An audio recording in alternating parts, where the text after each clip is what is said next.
Ya.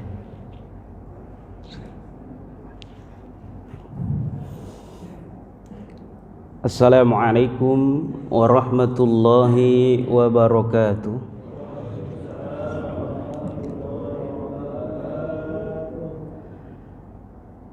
Alhamdulillahilladzi la ilaha illa huwa alimul ghaibi wasyahadah, huwa rahmanur rahim, huwa Allahulladzi la ilaha illa huwal malikul quddusus salamul mu'min al-muhaiminul azizul jabbarul mutakabbir, subhanallahi amma yusyrikun.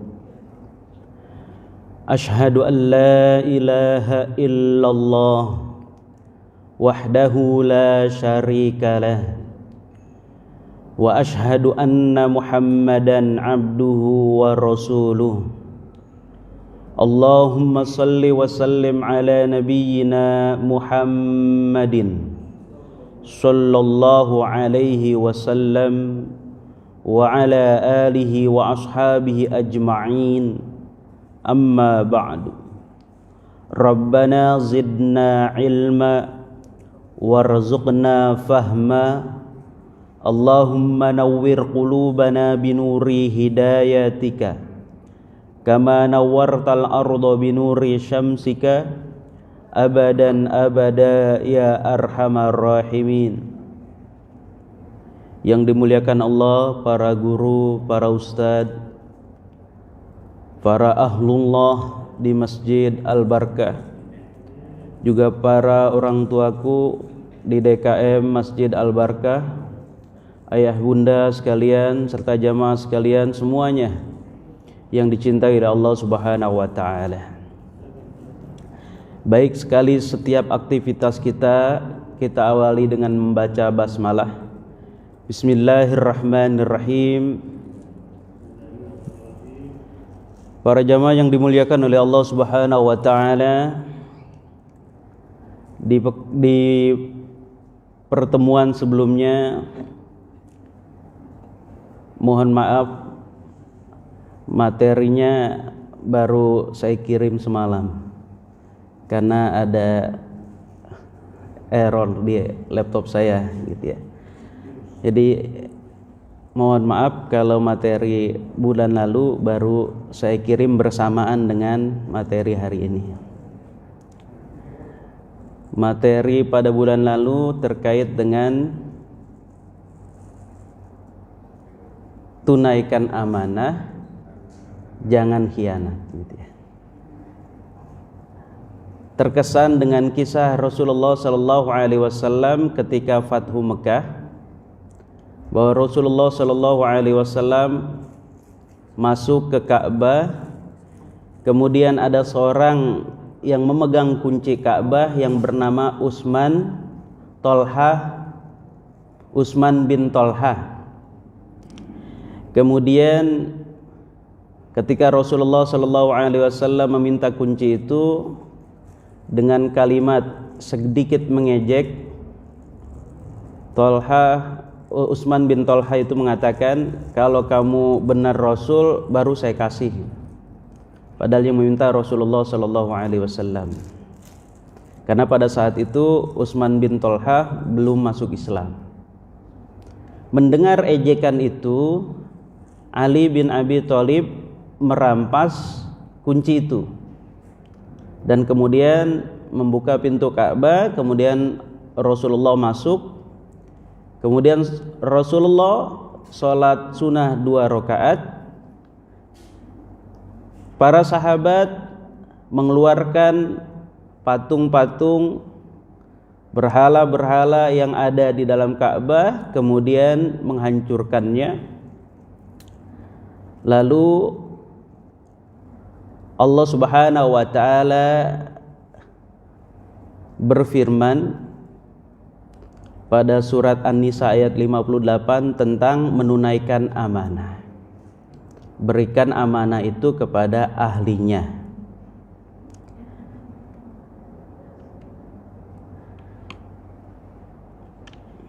Ini hilang nih. Error lagi laptop saya ini. Kemudian Rasulullah Shallallahu Alaihi Wasallam setelah mendapat firman Allah Subhanahu Wa Taala menyampaikannya kepada Ali bin Abi Thalib. Kemudian paman Rasulullah Shallallahu Alaihi Wasallam, ya Abbas, itu meminta kunci kepada Rasulullah Shallallahu Alaihi Wasallam, kunci Ka'bah, agar tugas beliau sebagai pemberi minum jamaah sekaligus sebagai pemegang kunci Ka'bah. Kemudian setelah turun surat An-Nisa ini, maka Rasulullah menyampaikan kepada Ali, kepada para sahabat, bahwa agar kita menyerahkan amanah itu kepada pemiliknya.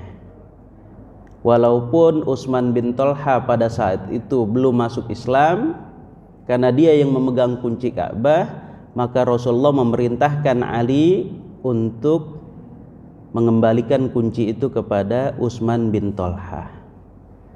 Walaupun dia seorang yang belum beriman sekalipun. Kalau memang itu ahlinya, kalau memang itu hak dia, tidak boleh kita merampasnya.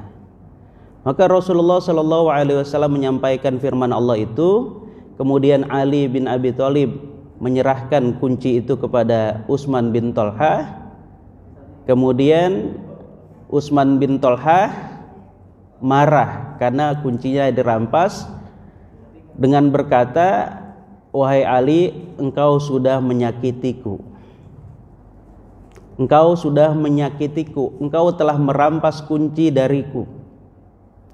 Maka Ali meminta maaf terhadap perilakunya kepada Utsman, tapi Utsman bin Thalha mengatakan, "Hatiku sudah terlanjur sakit."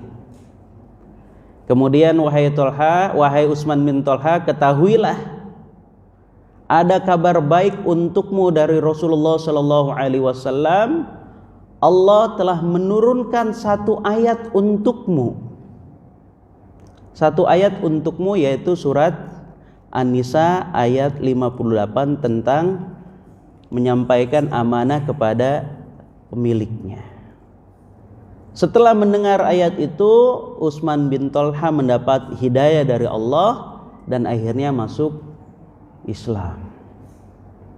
Betapa indahnya agama Rasulullah Sallallahu Alaihi Wasallam memberikan hak kepada yang memang berhak untuk menguasainya, walaupun dia seorang yang belum beriman sekalipun. Para jamaah yang dicintai oleh Allah Subhanahu wa taala, di kesempatan pagi hari ini izinkan saya menyampaikan pesan Rasulullah sallallahu alaihi wasallam kepada Muaz bin Jabal. Ini agak hang lagi saya.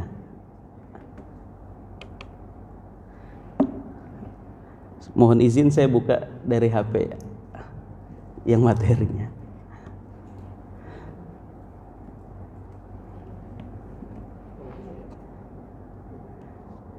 Mudah-mudahan bisa.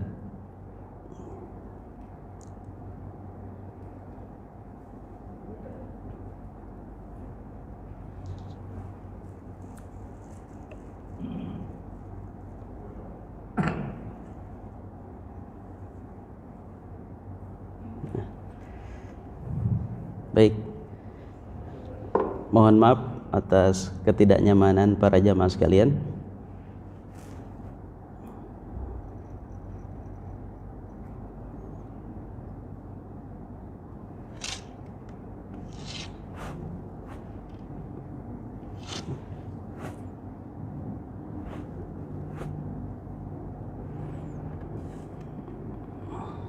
Subhanahu wa ta'ala, belakangan kita dikabarkan telah hilangnya seorang putra dari Gubernur Jawa Barat hilang di sungai.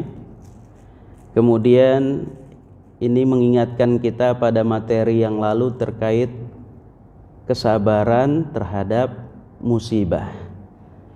Maka hal yang mesti kita ingat, walaupun kondisi itu berkaitan dengan nikmat maupun ujian dari Allah Subhanahu wa taala, senantiasa yang perlu kita ingat adalah ayatadzakara ihsanallah fi jami'il ahwal. Masih ingat ya Pak?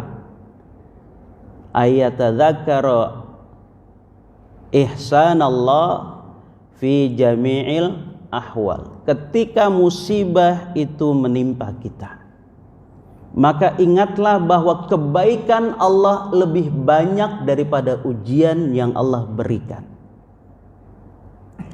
Dan di balik ujian itu pun ada kebaikan yang tersembunyi yang belum kita pahami. Maka jika kita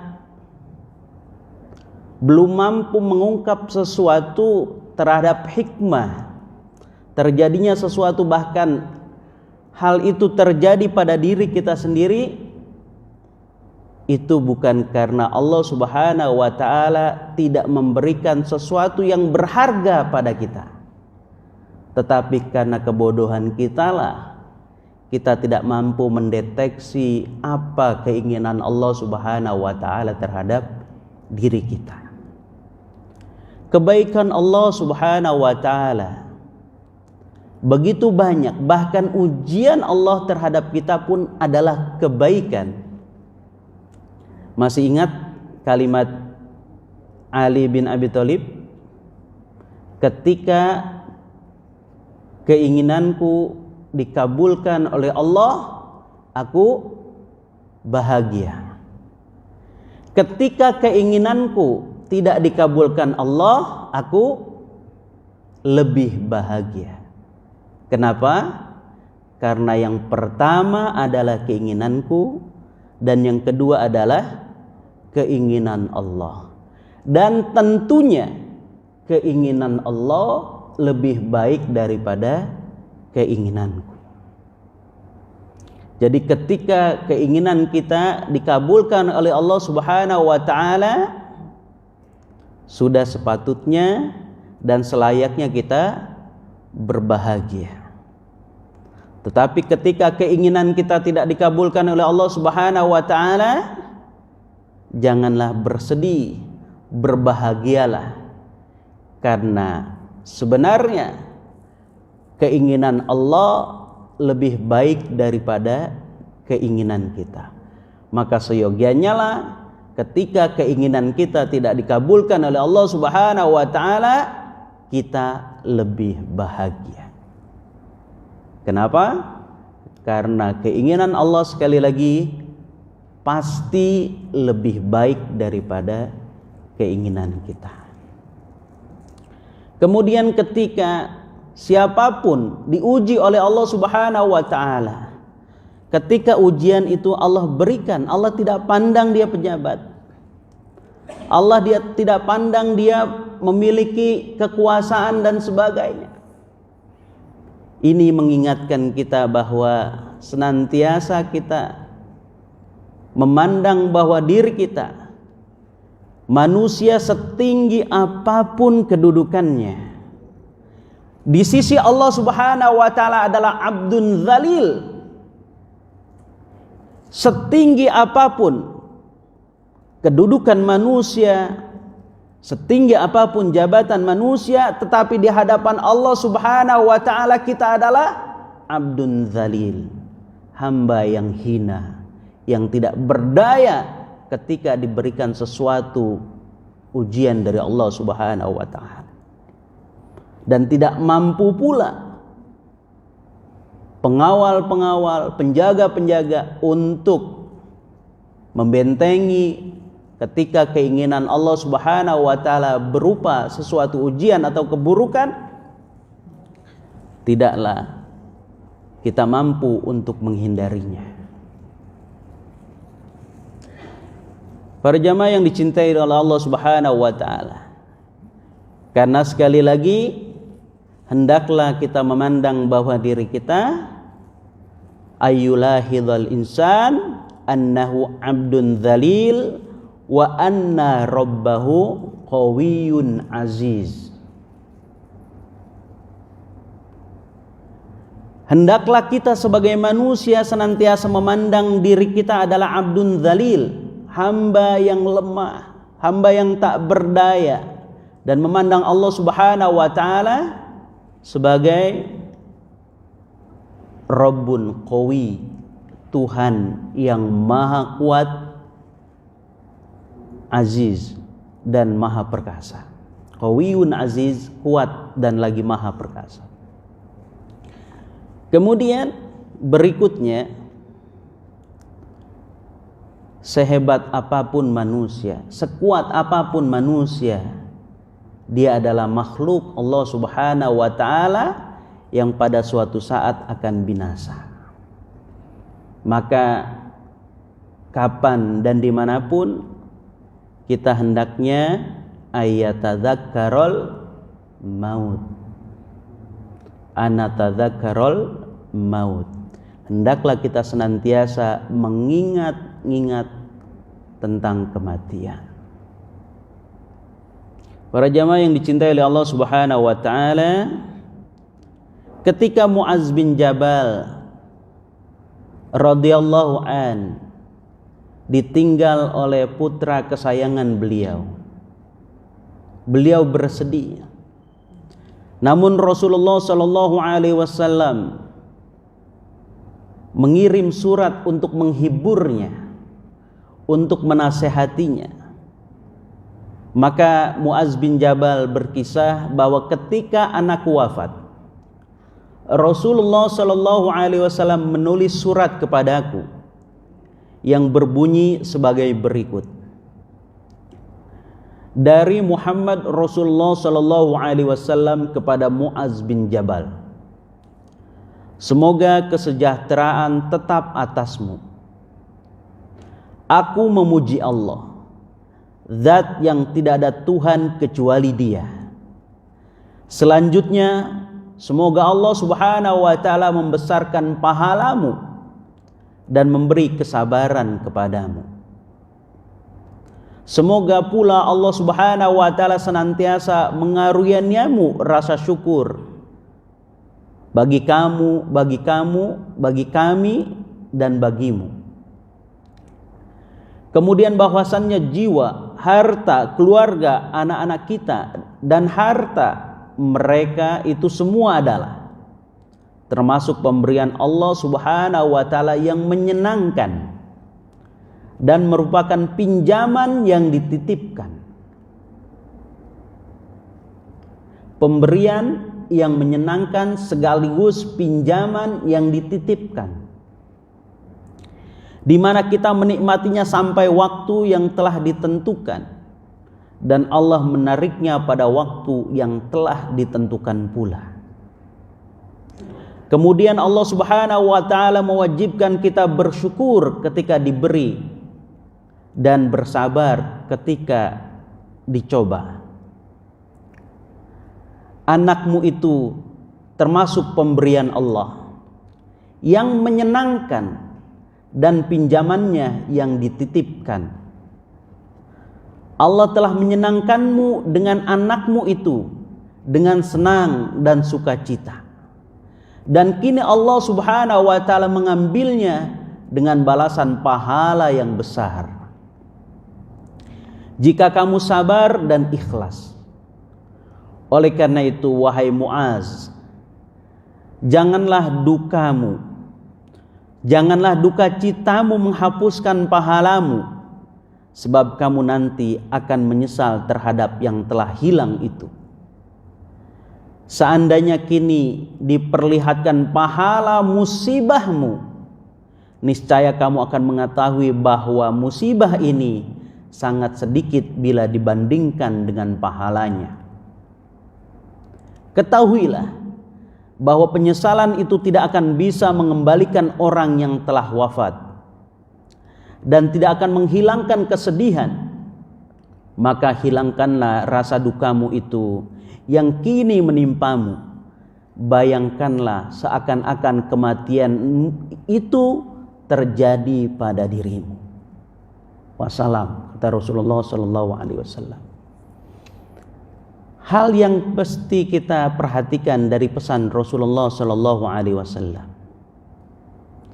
betapa Rasulullah sallallahu alaihi wasallam dari bahasanya begitu menyentuh, dari bahasanya penuh kasih sayang kepada sahabatnya Muaz bin Jabal. Nasihat yang sangat luar biasa bisa kita lihat dari kalimat-kalimat Rasulullah sallallahu alaihi wasallam. Yang pertama bisa kita lihat, selanjutnya semoga Allah. Jadi doa yang pertama dipanjatkan oleh Rasulullah kepada Muaz bin Jabal ketika anaknya wafat adalah, semoga Allah membesarkan pahalamu. Semoga Allah membesarkan pahalamu dan memberi kesabaran kepadamu. Semoga Allah senantiasa mengkaruniakan rasa syukur. Jadi ada 3 ya. Semoga Allah memberikan pahala, semoga Allah subhanahu wa ta'ala menganugerahkan kesabaran, semoga Allah subhanahu wa ta'ala memberikan rasa syukur. Allah subhanahu wa ta'ala memberikan pahala karena memang musibah adalah ujian, dan akan bersabar orang-orang yang lulus dari ujian itu. Selanjutnya Allah siapkan pahala yang besar. Bahkan musibah itu, seseorang yang bersedih disebabkan karena satu musibah yang pernah terjadi di masa-masa sebelumnya atau di masa lalu, pernah kehilangan anak umpamanya, pernah kehilangan handai taulan, keluarga, orang tua dan sebagainya.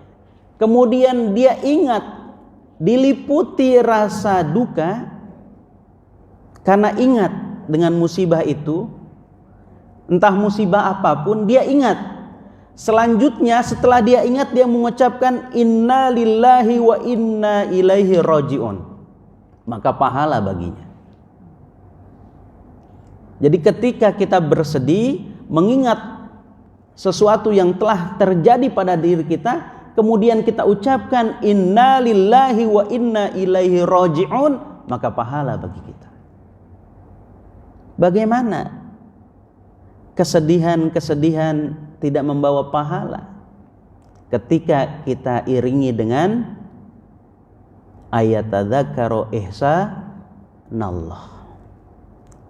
Ketika kita iringi berbagai musibah dengan mengingat kebaikan Allah subhanahu wa ta'ala, dan terhujam dalam diri kita bahwa segalanya dari Allah dan akan kembali kepada Allah. Segalanya dari Allah dan akan kembali kepada Allah. Maka anak Mu'ad bin Jabal, pesan Rasulullah, dia adalah sesuatu yang menyenangkan. Anak-anak kita kan yang menyenangkan, Pak ya. Luar biasa. Kita bekerja capek, letih, lelah, pulang ketemu anak, seolah-olah nggak ada rasa capek. Hilang letih lelah itu. Begitu menyenangkan anak-anak. Begitu menyenangkan. Di samping dia sesuatu yang menyenangkan, yang harus disyukuri, kita juga waspada bahwa itu adalah titipan. Titipan Allah subhanahu wa ta'ala yang bisa saja Allah ambil kapan semaunya Allah. Bisa saja.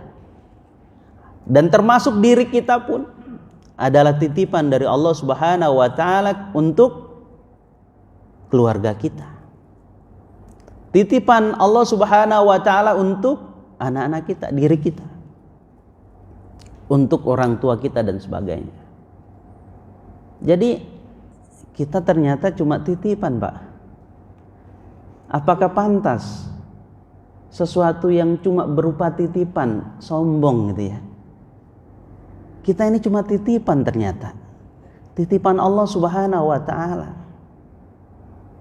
Kalau kita tarik kesimpulan gitu ya. Apakah diri kita yang cuma sebuah titipan gitu ya, pantas untuk sombong gitu ya, pantas untuk menghina orang gitu ya, pantas untuk merasa lebih daripada orang lain? Sekali lagi, ayat tadzakkarul maut, sehebat apapun kita, sebagus apapun kita, titipan itu pada waktunya akan diambil oleh pemiliknya. Para jamaah yang dicintai oleh Allah Subhanahu wa taala, pemberian yang menyenangkan sekaligus pinjaman yang berupa titipan yang Allah Subhanahu wa taala akan ambil pada waktunya. Tetapi ada balasan. Ada balasan dari titipan yang Allah berikan itu. Ternyata ia dikasih nikmat juga, kesempatan kita untuk mengumpulkan pahala kan gitu sebenarnya. Dikasih ujian pun ternyata kesempatan kita untuk menambah pahala kan gitu sebenarnya.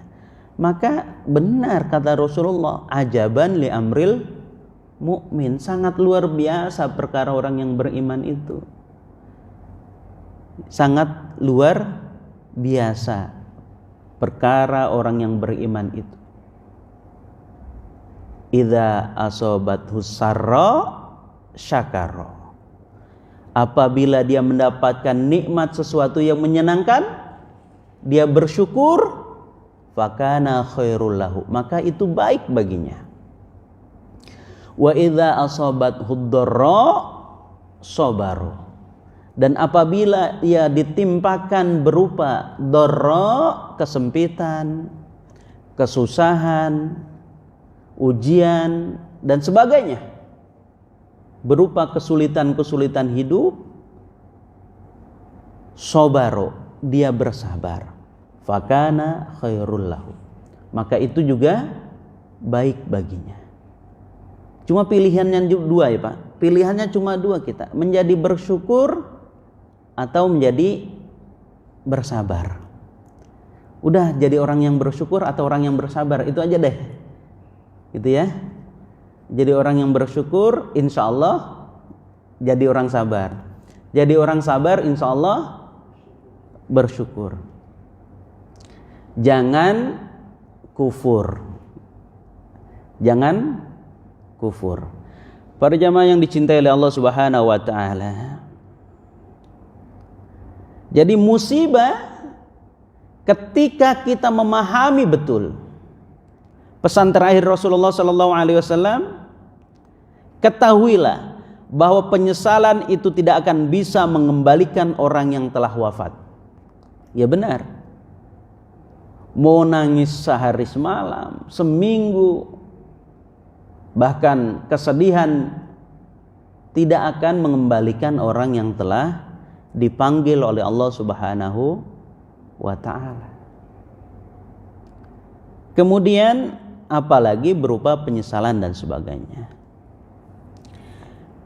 Juga penyesalan itu tidak akan menghilangkan kesedihan. Menyesal karena anak meninggal dan sebagainya tidak akan menghilangkan kesedihan. Maka hilangkan rasa duka itu dengan senantiasa membayangkan pada waktunya kita juga akan mengalami hal yang sama. Gubernur Jawa Barat bersedih Pak Ridwan Kamil, semoga Allah berikan kesabaran. Pada waktunya beliau pun akan mengalami apa yang dialami oleh anaknya. Begitu juga dengan kita. Bersedih dengan dipanggilnya orang tua kita, sanak famili kita. Ya bersedih boleh. Istri wafat bersedih, dan harus bersedih tuh Pak. Kalau nggak bersedih malah dipertanyakan kalau istri wafat, ya kan? Atau suaminya wafat, harus bersedih. Kenapa? Karena kalau tidak bersedih dipertanyakan kan gitu. Iya Pak, nanti ya. Para jemaah yang dicintai oleh Allah Subhanahu wa taala. Maka kesedihan sejatinya kesedihan itu bagi kita itu adalah ketika ibadah kita tidak sempurna. Itulah kesedihan yang harus kita lakukan. Ketika kita memiliki sesuatu tanggungan terhadap orang lain dan belum menuntaskannya, maka itulah harusnya kesedihan. Ketika diberikan amanah oleh Allah Subhanahu wa taala dan belum mampu melaksanakannya secara maksimal, itulah kesedihan. Tetapi kalau berupa keluarga wafat dan sebagainya, itu kesedihan yang kecil. Kesedihan yang harus kita sikapi dengan sesuatu yang harus mendatangkan pahala. Maka Rasulullah SAW ingatkan kita, siapa di waktu pagi merasa sedih terhadap dunia, maka berarti pagi-pagi telah membenci Tuhannya. Dan barang siapa pada waktu pagi mengeluh atas musibah yang menimpa dirinya, maka berarti ia mengeluh tentang Allah Subhanahu wa ta'ala. Jadi ketika kita curhat pagi-pagi, hal yang baik ketika pagi hari itu, ya, nasihat dari para ulama, maka tidak dianggap berzikir seseorang itu, tidak dianggap berlindung kepada Allah Subhanahu wa taala kalau di pagi-pagi dia tidak mengucapkan hasbunallah wa ni'mal wakil. Tidak dianggap dia berlindung kepada Allah Subhanahu wa taala kalau tidak pagi-pagi dia tidak mengucapkan hasbiyallah atau hasbunallah. Hasbiyallah wa ni'mal wakil. Hasbunallah wa ni'mal wakil. Boleh hasbiyallah, boleh hasbunallah. Silakan. Hasbunallah biasanya jamak gitu ya. Maka hasbunallah ya mewakili kita, keluarga kita dan sebagainya. Hasbunallah wa ni'mal wakil. Ada di antara kita, bahkan mungkin kita pernah melakukannya, sedih dengan perkara dunia. Maka sebenarnya hakikatnya telah membenci Tuhan, membenci Allah Subhanahu wa taala. Kenapa? Sedihnya itu tidak dicurhatkan saja kepada Allah. Sedihnya itu tidak dicurhatkan saja kepada Allah Subhanahu wa taala. Ada beberapa orang yang senantiasa kadang bertanya begini Pak, dan saya pun bingung sebenarnya jawabannya. Cuma jawabannya kita kembalikan saja kepada kalimat Ali bin Abi Thalib itu saja sebenarnya. Jadi Pak Ustadz, gimana ya usaha saya? Saya udah sholat kan gitu ya. Saya sudah sholat tepat waktu, berusaha berjamaah, kemudian juga sedekah, bahkan sedekah subuh kan gitu ya. Kok kayaknya nggak ada perubahan? Nggak ada perubahan. Benarkah tidak ada perubahan? Benarkah tidak ada perubahan? Dengan dia bermotivasi sesuatu, coba kita ada seseorang yang tadinya biasa-biasa saja ingin mengharapkan sesuatu dari Allah. kemudian dia sholat tepat waktu, kemudian dia sedekah subuh. Bapak Ibu bisa mendeteksinya sesuatu yang dia dapatkan? Yang perlu dia syukuri adalah dia menjadi ahlu sholat. Yang perlu dia syukuri dia menjadi ahli sedekah. Walaupun target keinginannya belum tercapai, setidaknya dia di pandangan Allah Subhanahu wa taala berubah yang tadinya sholat tidak tepat waktu menjadi tepat waktu, dan itu lebih berharga dibandingkan dengan perkara dunia.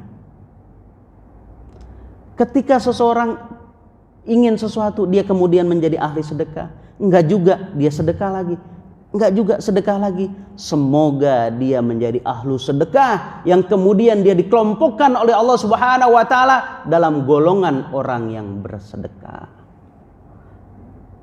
Dapat enggak Pak, Ibu? Jadi kalau kita merasa kok saya kan sudah sholat duha, sudah bersyukuri, karena dengan melaksanakan sholat duha yang kita lakukan itu lebih berharga dibandingkan dengan yang lain, sesuatu yang berupa fisik. Namun kadangkala kita hanya memandang hal-hal fisik saja, memandang hal-hal fisik saja. Benar apa yang dikatakan oleh Imam An-Nawawi, umumnya manusia bersyukur kepada Allah Subhanahu wa taala tentang hal makanan, tentang hal minuman, pakaian, dan hal-hal yang berupa fisik. Sejatinya orang yang bersyukur itu adalah ala waridatil qulub, kan gitu ya. Ini kan sudah kita ulang-ulang. Jadi sejatinya orang yang bersyukur itu adalah bukan cuma hal-hal fisik saja ya dia syukuri, tetapi orang yang bersyukur adalah ma'rifatun ni'mah minal mun'im. Ru'yatul mun'im la ru'yatun ni'mah. Memandang yang memberikan, tidak memandang apa yang diberikan. Memandang yang memberikan, tidak memandang apa yang diberikan. Para jamaah yang dicintai oleh Allah Subhanahu wa taala, barang siapa, kata Yahya bin Munabbih, beliau mengatakan barang siapa yang membaca kitab Allah lalu ia mengira tidak akan diampunkan dosa-dosanya, maka ia termasuk meremehkan ayat-ayat Allah. Kita baca Fatihah nih Pak, baca Fatihah aja. Kita ngerasa saya nggak diampuni gitu. Nggak ada sesuatu perasaan bahwa telah diampuni dosa dari diri kita. Itu kata Yahya bin Munabbih, ketika kita berzikir bahkan membaca ayat-ayat Allah, tidak merasa sesuatu lebih dekat kepada Allah, maka apalagi yang dibaca Quran, maka kita telah meremehkan Al-Quran sebenarnya. Kita ngaji, kemudian kita merasa belum diampuni, ya, merasa belum diampuni, maka itu sebenarnya sudah meremehkan Al-Quran. Dan ini mungkin akan muncul pertanyaan nanti ya. Para jamaah yang dicintai oleh Allah Subhanahu wa taala, pikirin aja dulu Pak. Para jamaah yang dicintai oleh Allah Subhanahu wa taala, Rasulullah sallallahu alaihi wasallam menyampaikan, tidaklah bagi seorang muslim yang dititipkan sesuatu musibah, meskipun telah lama, tadi sudah saya sampaikan ya, meskipun telah lama jauhnya, kemudian ia teringat lalu membaca inna lillahi wa inna ilaihi raji'un, melainkan Allah Subhanahu wa taala memberi pahala baru. Jadi musibahnya sudah berlalu, kita ingat, kemudian kita ucapkan inna lillahi wa inna ilaihi raji'un, maka pahala baru yang kita dapatkan. Pahala yang lama tetap ada. Kemudian kepadanya seperti pahala yang diberikan pada hari ketika ia ditimpa musibah. Pahalanya sama dengan pahala yang terjadi ketika kita ingat dan bersedih kemudian mengucapkan inna lillahi wa inna ilaihi raji'un. Tidaklah bagi seorang muslim yang ditimpa suatu musibah meskipun telah lama kemudian ya kejadiannya ini sama ya. Kemudian ia teringat lalu mengucapkan inna lillahi wa inna ilaihi raji'un, melainkan Allah Subhanahu wa taala memberikan pahala yang baru baginya. Barang siapa yang ditimpa musibah kemudian mengucapkan inna lillahi wa inna ilaihi raji'un, idza asabathum musibah qalu inna lillahi wa inna ilaihi raji'un. Kemudian ya Allah berilah aku pahala dalam musibah ini dan berilah ganti yang lebih baik daripadanya.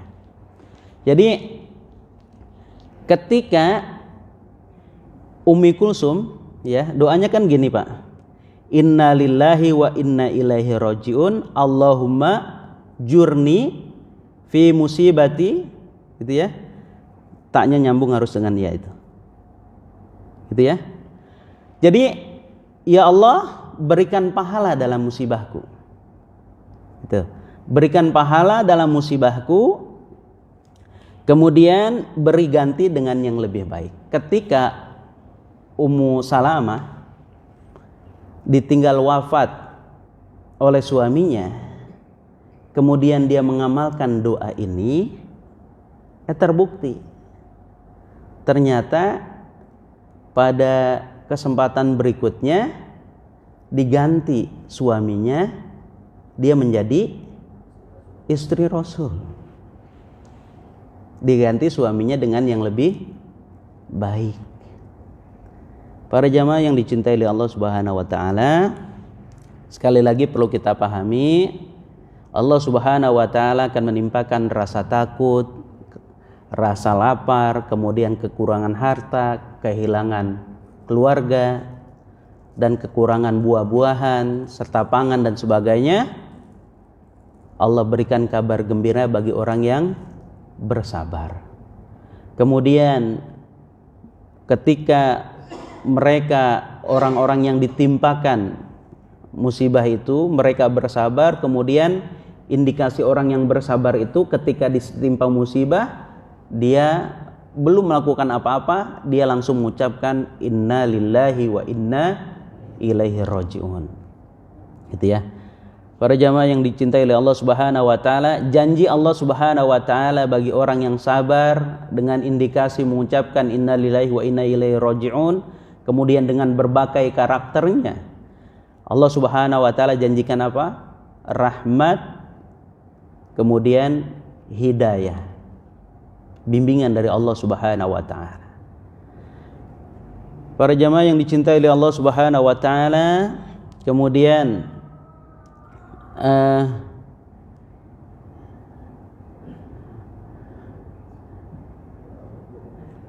firman Allah Subhanahu wa taala pada surat Shad ya, dan ambillah dengan tanganmu seikat rumput, maka pukullah dengan itu, dan janganlah kamu melanggar sumpah.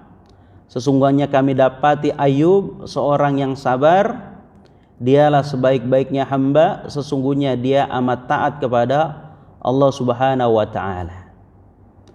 Dan ingatlah kepada Ayub ketika ia menyeru Tuhannya, ya Allah, ya Tuhanku, sesungguhnya aku telah tertimpa penyakit dan Engkau adalah Tuhan yang Maha Penyayang di antara semua penyayang. Para jamaah yang dicintai oleh Allah Subhanahu wa taala, kita tahu dan kita dapat informasi dari Allah Subhanahu wa taala, dari kisah-kisah guru-guru kita, bahwa Nabi Ayub itu sangat luar biasa ujiannya. Sangat luar biasa ujiannya, tetapi tidak digolongkan kelompok ulul azmi. Ya. Kenapa? Karena sebelumnya dia mendapatkan kenikmatan. Ya, mendapatkan kenikmatan, tetapi dia menjadi hamba yang awam. Ya, hamba yang tetap mendapatkan bimbingan dari Allah Subhanahu wa taala. Semoga Allah Subhanahu wa taala menjadikan diri kita hamba yang senantiasa beriktimad kepada Allah Subhanahu wa taala, menyandarkan segala urusan kita kepada Allah Subhanahu wa taala, dan gelisahlah ketika kita berbuat sesuatu tetapi belum bersandar kepada Allah Subhanahu wa taala. Gelisahlah, maka segeralah bersandar kepada Allah Subhanahu wa taala dengan mengatakan hasbunallah wa ni'mal wakil, gitu ya. Cukup sampai di sini, silakan bila ada yang mau menambahkan atau memberikan masukan, silakan.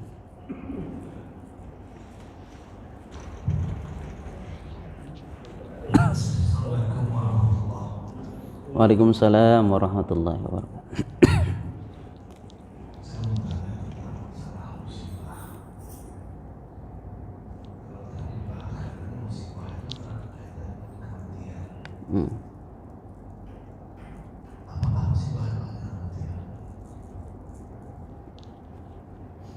Ya. Kehilangan harta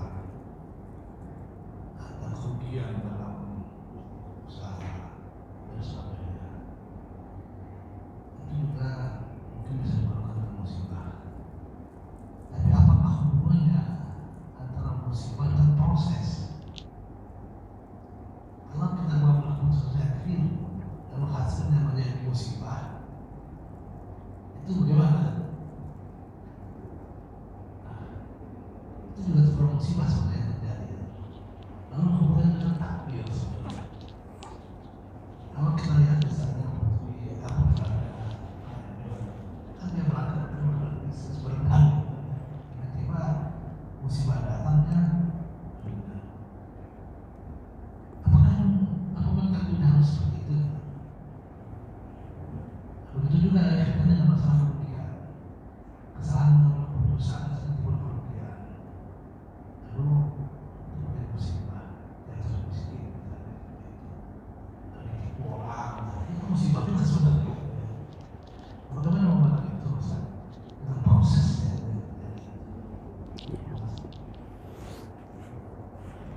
Baik. Musibah itu secara bahasa kan sesuatu yang menimpa, gitu ya. Tapi diindikasikan biasanya kepada sesuatu yang tidak mengenakan, gitu ya. Persepsi kita pada umumnya musibah itu sesuatu yang tidak mengenakan, gitu ya. Nah, musibah ini kan berupa macam-macam sebenarnya. Maka kita harus memaknai secara luas, gitu ya. Secara luas musibah ini, karena memang pertama kita maknai dorro tadi, idza asobat dorro, gitu ya. Asobat sebenarnya musibah itu sesuatu yang menimpa, kan gitu ya, asobat itu. Jadi sesuatu yang menimpa, karena biasanya orang tuh mengeluh pada sesuatu yang buruk, gitu ya, maka terindikasilah kemudian menjadi sesuatu biasanya berupa sesuatu yang tidak mengenakan, kan gitu ya. Jadi musibah itu kan sangat luas sekali, bukan cuma berupa bencana, tetapi juga berupa jabatan turun, segala musibah, kan gitu. Kemudian kehilangan dan sebagainya, itu juga musibah. Tapi kita harus memandang musibah juga adalah sesuatu ketika hilangnya kedekatan kita kepada Allah, itu musibah yang besar. Ketika kita tidak mampu menunaikan kewajiban kita secara sempurna, maka itulah musibah sebenarnya. Musibah, maka kehilangan anak tadi kan dianggap kecil, dianggap kesedihan yang kecil. Kesedihan yang padahal kan sakit banget. Siapa sih yang kehilangan orang yang dicintai, gitu ya? Kan sakit banget gitu. Tetapi itu hal-hal yang berupa dunia, ketika itu kehilangan, maka itu dianggap kecil. maka ada sesuatu yang kita istiqomah biasanya kita lakukan, ya, maka ada sesuatu yang biasa kita lakukan, kemudian kita tidak lakukan sesuatu yang baik itu, anggaplah itu sebuah musibah, karena merenggangkan kita dengan amal soleh. Merenggangkan kita dengan amal soleh itu bisa jadi musibah. Karena kerenggangan kita kepada Allah Subhanahu wa taala itu musibah yang lebih besar dibandingkan kehilangan berupa fisik dan sebagainya. Jadi memang betul musibah memang secara kita pahami sesuatu yang tidak mengenakan. Tetapi harus kita tarik kesimpulan, sesuatu yang tidak mengenakan ini adalah yang berakibat pada dunia atau berakibat kepada akhirat, kan gitu. Sesuatu yang tidak mengenakan yang berakibat kepada akhirat, itulah yang lebih besar musibahnya.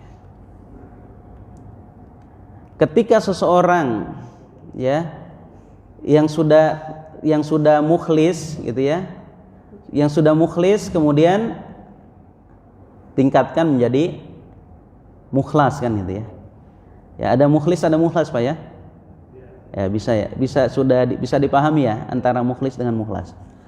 Kalau mukhlis itu kita ya memang ikhlas tetapi masih belum istiqomah.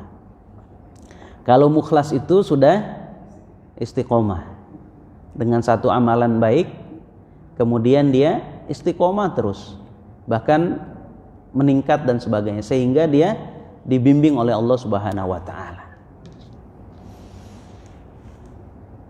Nah, kemudian kalau kita sudah berusaha maksimal dan segala macam gitu ya, ternyata tidak sesuai dengan keinginan kita, maka perlu kita ingat lagi kalimat Ali bin Abi Thalib, nasihat buat kita semua, bahwa sesuatu yang Allah inginkan terhadap diri kita lebih baik daripada keinginan kita. Kira-kira begitu Pak Haji. Kalau mau ditambahkan silahkan gitu ya. Ini cuma diskusi saja. Bapak sekalian mau menambahkan silahkan. Cukup ya?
Ya. Terus yang kedua tadi di dalam makalah tadi dikatakan apabila kita di kemudian hari mengucapkan innalillahi wa inna ilaihi raji'un akan bertambah. Mohon penegasannya Ustaz. Ya. Jadi ketika seseorang mendapatkan musibah, kemudian dia bersabar, hal yang paling perlu kita ingat adalah ketika kita mendapatkan musibah, ingat Allah, langsung mengucapkan innalillahi wa inna ilaihi raji'un, maka itu pahala. Kesedihan hilang enggak? Kesedihan sebagai manusia tentunya berurusan dengan kuatnya hati kita, kan gitu. Kuatnya hati kita. Nah, kemudian kita bersedih dengan sesuatu yang menimpa terhadap diri kita, berupa kehilangan harta atau berupa kehilangan anak dan sebagainya, atau sanak famili dan sebagainya, ataupun ujian-ujian yang lain umpamanya gitu ya, fitnah dan sebagainya terjadi pada diri kita. Kemudian itu sudah berlalu Umpamanya 1 bulan yang lalu, 1 tahun yang lalu, kita kok kayaknya kalau ingat itu sedih gitu. Maka ketika kita ingat dan bersedih, maka ucapkan inna lillahi wa inna ilaihi rajiun, bertambah pahala. Bertambah pahala. Maka sebenarnya obat inna lillahi wa inna ilaihi rajiun saja obat bagi kita sebenarnya kan gitu. Kalau kita amalkan, sedih inna lillahi, pahala kan gitu. Ya kan? Ingat saudara kena Covid, ya Allah, inna lillahi wa inna ilaihi rajiun, pahala buat kita. Doa buat dia kan gitu ya. Apalagi kesandung segala macam, ya Allah. Astagfirullahaladzim. Kemarin saya kesandung, sedih banget ini. Sampai bengkak gitu umpamanya. Ya pokoknya ternyata musibah itu, kesedihan itu, bila kita hayati dengan innalillahi saja kita sudah menumpuk pahala kan gitu ya. Jadi dengan innalillahi saja yang terucap dari kita itu saja obat dan menambah pahala bagi kita. Jadi ya bersedih nggak apa-apa, ya ingat nggak apa-apa. Manusiawi kita ingat terhadap sesuatu, tetapi kembalikanlah bahwa semuanya adalah milik Allah dan kembali kepada Allah, termasuk diri kita akan kembali kepada Allah Subhanahu wa taala. Itu kira-kira Pak. Mohon dimaafkan kalau kurang tepat dan kurang berkenan. Pak Haji gitu ya, maafin ya. Ya, terima kasih banyak. Mohon maaf atas segala kehilapan dan kekurangan. Kebenaran milik Allah Subhanahu wa taala, kekurangan sekali lagi atas kebodohan diri saya. Oleh karena itu saya memohon ampun kepada Allah dan memohon maaf kepada para jamaah sekalian. Wallahu muwaffiq ila aqwamit thoriq. Subhanakallahumma wa bihamdika asyhadu an la ilaha illa anta astaghfiruka wa atubu ilaik. Assalamualaikum warahmatullahi wabarakatuh.